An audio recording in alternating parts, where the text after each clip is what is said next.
The question, what caused the Great Depression, has been widely debated and always will be.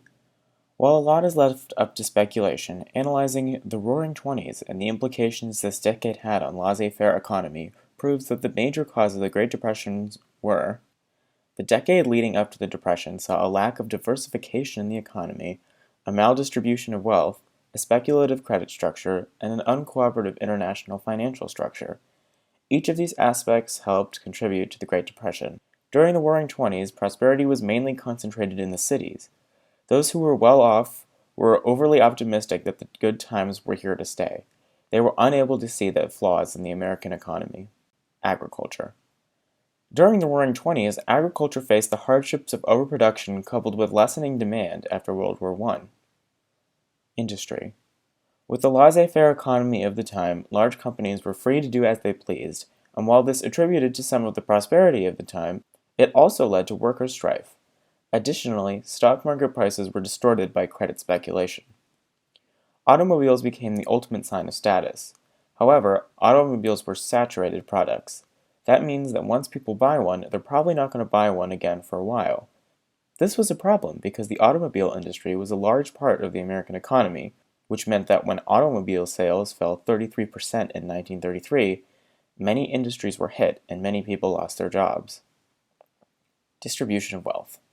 Despite the influx of spending during the 1920s, America experienced a period of maldistribution of wealth as the rich were getting richer while the middle class was forced into a slow decline.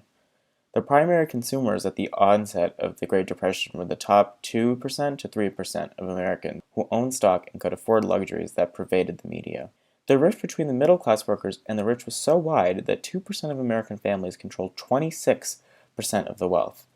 It was clear that the middle class could not compensate for the spending of the 2%. Credit structure of the economy. The psychological aspect of getting what one desires was a key component in making credit one of the most deadly structures of the economy in America's history. Instant gratification played a key role in making credit a success.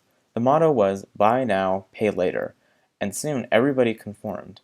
In 1928, the credit inventory was $200 million, when outstanding loans were $8 billion, and the money-to-debt ratio became $1 for every $40 of debt.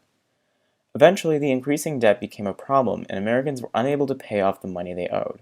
International financial structure. During World War I, European nations conducted a lot of trade with America, and as a result, international trade flourished and America experienced a period of economic growth. As the war ended, European nations that could afford American products didn't need them, and European nations that couldn't afford American products couldn't buy them. The international market for American goods was diminishing, and at the onset of the Great Depression was almost non-existent. On top of this, President Herbert Hoover approved a series of tariffs that increased the tax on European products in order to promote American trade and foster isolationism. This tax angered European nations, and they responded by increasing their duties on American products. There was no international market for American goods. So, what caused the Great Depression? Well, that answer changes depending on whom you ask, but as the historical record shows, concentration of the economy and industry, maldistribution of wealth, a speculative credit structure, and stymied international economics altogether led to the Great Depression.